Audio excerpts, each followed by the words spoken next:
کا جواب میں آپ کو دینے جا رہا ہوں۔ اگر سوال کیا جائے جب اسرا اور معراج دونوں جسمانی ہیں تو باحالت بیداری ان کا تحقیق ہوا ہے، تو اللہ تبارک و تعالیٰ نے قرآن مجید میں حضور پاک صلی اللہ علیہ وسلم کو مکہ شریف سے مسجد اقصیٰ تک لے جانے کے ذکر پر کیوں اکتفا فرمایا ہے؟ اسرا کے ساتھ آسمانی معراج کا بیان نہ کرنے میں یہ کیا حکمت ہے؟ تو جواباً عرض کیا جائے آیت کریمہ میں مسجد اقصیٰ کے ذکر کی تخصیص اس لیے ہے، کفار قریش نے مسجد اقصیٰ دیکھی ہوئی تھی اور انہیں اسی کے متعلق معلومات حاصل تھے، اس لیے انہوں نے واقعہ معراج کا انکار کرتے ہوئے رسول اللہ صلی اللہ علیہ وسلم سے ان کے علامات وغیرہ دریافت کی اور بڑی شدت کے ساتھ جھگڑا اور اختلاف کیا، لیکن حضور پاک صلی اللہ علیہ وسلم نے ان کو مسکت جوابات دیتے ہوئے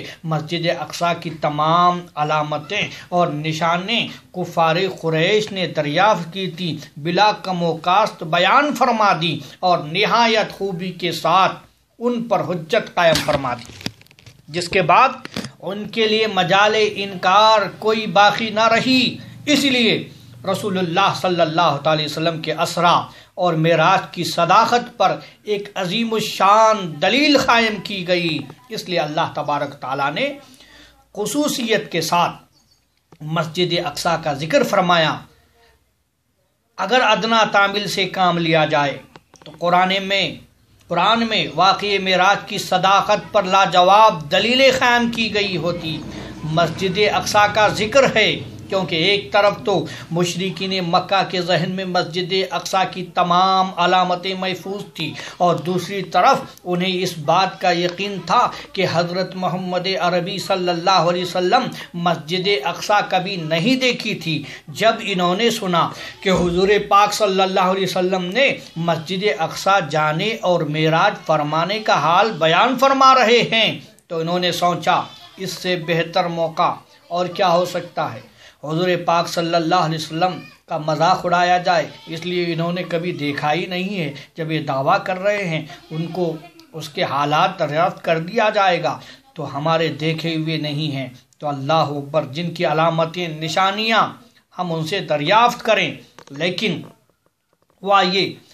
مسجد اقصیٰ کا نقشہ جو ہمارے ذہن میں محفوظ ہے، چلو اسی کی بابت ان سے سوالات کریں۔ جب یہ ہماری دریافت کی ہوئی نشانیاں وہ بتا سکیں گے تو ان کا حق ہونا ثابت ہو جائے گا، اگر نہیں بتائیں گے تو مذاق اڑائیں گے۔ اللہ اکبر، معاملہ تو اس کے برعکس ہوا دوستو۔ کفار قریش نے مسجد اقصیٰ کی نشانیاں پوچھی، رسول پاک صلی اللہ علیہ وسلم نے ٹھیک بیان فرما دی، جس کو سن کر اپنے دل میں انہیں قائل ہونا پڑا۔ واقعہ یہ کہ اپنے دعوے میں سچے ہیں، تو مسجد اقصیٰ تک جانے میں جب حضور پاک صلی اللہ علیہ وسلم کا سچا ہونا ثابت ہو گیا تو آسمانوں کی معراج بھی سچی ثابت ہو گئی۔ اس لیے جس طرح آسمانوں پر جانا محال، بالکل اسی طرح تھوڑے سے حصے میں مکہ سے مسجد اقصیٰ تک جا کر واپس آنا بھی محال ہے۔ جب یہ جانا اور آنا محال نہ رہا تو آسمان پر بھی جا کر واپس آنا ان کے لیے کیوں کر محال ہو سکتا ہے؟ اس مختصر سے بیان سے واضح ہو گیا، مسجد اقصیٰ کا ذکر صداقت معراج کی دلیل اس لیے بن گئی کہ منکرین نے مسجد اقصیٰ دیکھی ہوئی تھی۔ اب اگر مسجد اقصیٰ کی طرح آسمانوں کا ذکر بھی تفصیل سے ذکر کر دیا جاتا تو اس عظیم الشان غارق عادت واقع معراج کی سچائی کے لیے دلیل نہیں بن سکتا تھا،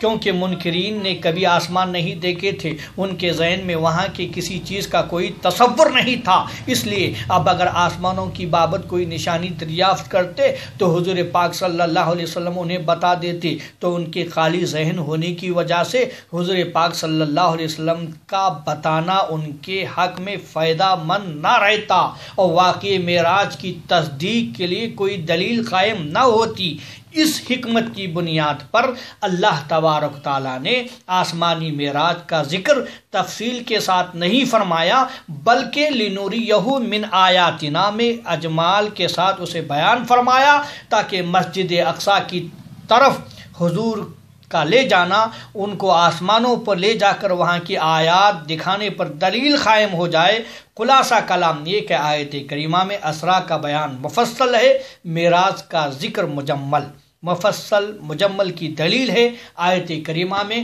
رسول اللہ صلی اللہ علیہ وسلم کے اس تمام سفر مبارک کو اس طرح بیان فرمایا ہے، اس کے 3 مرحلے الگ الگ نظر آنے لگے ہیں۔ پہلا مرحلہ مسجد حرام سے شروع ہو کر مسجد اقصی پر ختم ہوتا ہے۔ دوسرا مرحلہ کا بیان لنوریہ من آیاتنا میں وارد ہے۔ تیسرے مرحلہ کا بیان انہ هو السمیع البصیر میں موجود ہے۔ اس اجمال کی تفصیل یہ ہے کہ رسول اللہ صلی اللہ علیہ وسلم مسجد حرام سے چل کر مسجد اقصی پہنچے اور مسجد اقصی سے آسمانوں پر جلوگر ہوئے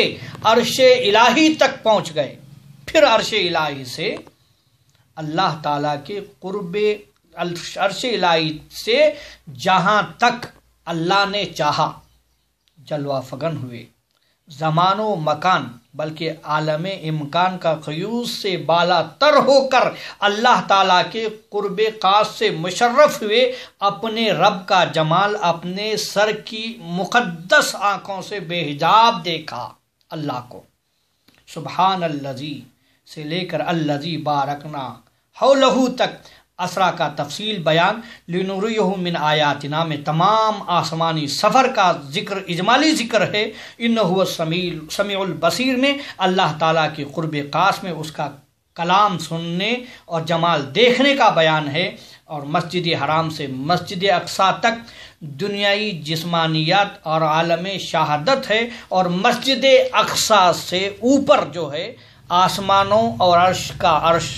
کا عالم نے روحانی نورانی مجرد لطیف کائنات ہے۔ اس کے بعد فوق العرش جس کو کہتے ہیں اللہ تعالیٰ کی بارگاہ قدس ہے، جس میں کسی کائن مخلوق کا شائبہ تک متصور نہیں، بلکہ زمان و مکان سے بالا تر اللہ تعالیٰ کے جلوہ عظمت و جلال کے ظہور کا وہ عالم ہے جسے عالم کہنا بھی صرف مجاز ہے۔ حقیقت میں وہ عالم عالمیت سے کہیں اعلیٰ اور برتر و بالا ہے، کیونکہ زمان و مکان کی حدود میں جمال الہیت کا ظہور اتم مقید نہیں ہو سکتا۔